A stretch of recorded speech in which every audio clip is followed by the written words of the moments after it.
easiest one belongs to UCF, who we're talking about right now. Problem was, though, for UCF, Dalton, was they have had tough sledding in the Big 12 so far with a 10-15 combined record across their 2 years as a member of the conference. They had a winning record in their final 6 years as a member of the AAC before they moved over to the Big 12. A 4-8 record this past year ultimately led to head coach Gus Malzahn being shown the door, and former Nebraska head coach Scott Frost was brought in as his replacement. Frost, kind of a disaster at Nebraska. He has not coached in the past 2 seasons either. The reason why he was hired at UCF, though, was he was incredible with the Knights and has plenty of familiarity with that program. He was a 2-year coach for the Knights back then, and in 2017, he led them to their best ever season with a perfect 13-0 record. They won a national championship. They claimed they won a national championship, too, because they got left out of the college football playoff that year, and a lot of people thought they should have been in the playoff with a perfect record that year. So he'll try to turn around UCF once again in 2025, and they should be able to rely on what should be a solid rushing attack, even without R.J. Harvey, who's now with the Denver Broncos right now, but finding some semblance of a passing game, that's going to be the question. No, absolutely. I mean, when you look at what they still have in Miles Montgomery, you're bringing in an athletic quarterback. It's an open competition at quarterback, but I think Taven Jackson, who was the backup to Curtis Rourke at Indiana last year, brings enough athleticism. I believe he's the favorite right now, but we'll see as the more veteran option. They also have Cam Fancher transferred in from FAU, but I would favor Jackson there. I think that's what you're talking about. And look, under Gus Malzahn, they wanted to run the football, and they did a pretty darn good job of it. That was probably the best part of their team last year. Trying to do it again this year. If they can do that, then you can start to establish a passing game around it. But Scott Frost is going to want to come in with his team and run the football. You're darn right. Yeah, Miles Montgomery, 76 rushing grade last year as R.J. Harvey's backup, and they brought in Jaden Nixon from Western Michigan. He had an 80.5 rushing grade for Western Michigan in 2024. Now, the question mark is, will the passing game improve, right? Because they had the 8th worst passing grade in the Power 4 last year, the 60.4 mark, and the 11th worst receiving grade at 66.1.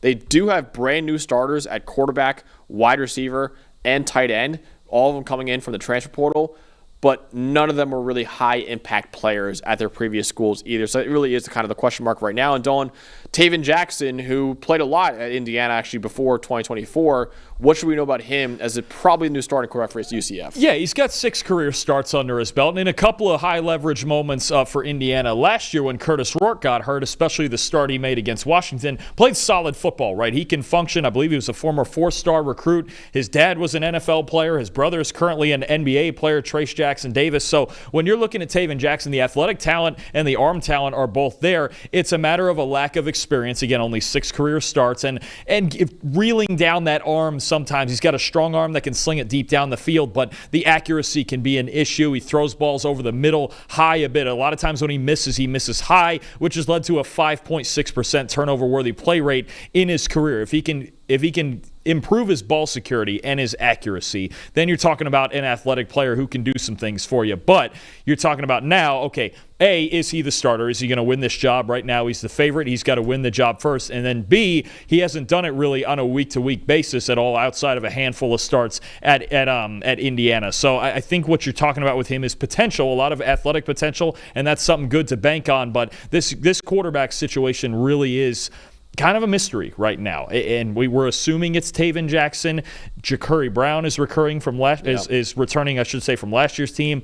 FAU transfer Cam Fancher, but he struggled at FAU before getting hurt last year. So open competition. I think Jackson's the favorite, but there's a lot of flaws there to clean up with him too. Definitely. He should be able to rely on a good ground game, though, with Miles Montgomery back. He probably won't be as good as R.J. Harvey, who is one of the greatest running backs in program history. But he and, like I said before, Jaden Nixon should be a really good backfield for the Knights down there in Orlando. Montgomery has an 89.6 rushing grade over his last 2 years at UCF and Cincinnati. That's 9th among all Big 12 backs with at least 100 carries in that span. 31% forced missed tackle rate over the last 2 years is tied for 7th among all Big 12 running backs in that same group. Really good athlete at 5'11" and 205 pounds. And he is not afraid of physicality. In fact, I love watching kind of the highest graded plays for each of these players we're talking about.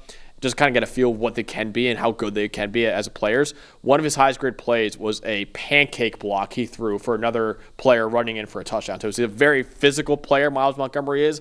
I'm excited to see what he could do as probably the lead back alongside Jaden Nixon in that offense next year. Yeah, no, absolutely agree. Again, it's going to be the foundation of this offense, and obviously that part won't change from Gus Malzahn leaving and Scott Frost coming in, but they need to run the football to succeed. That's not going to be a question, and Montgomery and Nixon and maybe even Taven Jackson are all going to have to be equal pieces to that because, again, there's so many questions in the passing game. What is the star defender? Who is the star defender for UCF next year? We're going to go with an edge defender in Nigel Kelly, who was the third highest graded edge defender in the conference and really a balanced player, transferred in from Miami, 6'5", 250 pounds, has a lot of length, and look, he plays equally well, 70-plus grades in the run game and the pass rush. So I think you're talking about the foundation of this front seven being a veteran edge defender like Nigel Kelly. This is a team that they were solid up front last year. Pretty good run defense. The front seven wasn't bad. A lot more issues in the secondary. I have a lot more questions about their pass defense on the back end. But if you're starting your front seven with an edge defender like Nigel Kelly, you're doing pretty good. Yeah, he can win from a 2-point stance or a 3-point stance, and he's a really fantastic athlete too. I think he could be an underrated player for the draft coming up pretty soon too. But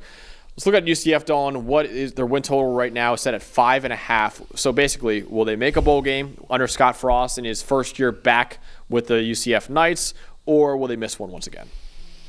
This is a tight one. I think because of the questions I have about the quarterback and their secondary, I'm going to go under here. Maybe they barely miss it and go 5-7 because they won 4 games last year, and they were honestly, they were spunky in a lot of games, right? Especially with the run game, and even you think about a game like the Iowa State game, right, where that went down to the wire and Iowa State beat them in the last minute. Games like that, it's pessimistically, first-year coach, not sure what the quarterback situation looks like. You go, okay, they need a year to build it.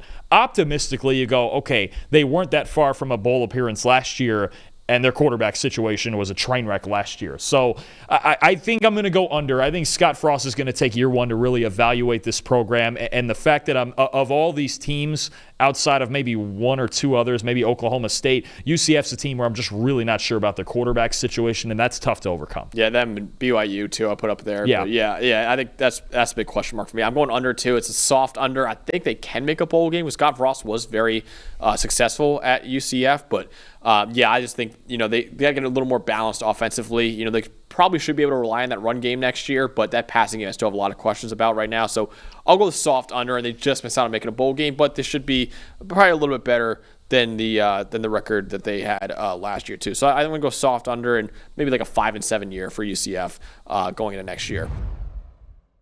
Hey, thanks for watching another episode of the PFF College Football Show. Please make sure you guys subscribe to the channel. Also, subscribe to PFF Plus at subscribe.pff.com for all of the same data and grades that we use in our show, plus fantasy tools, betting tools, and our mock draft simulator.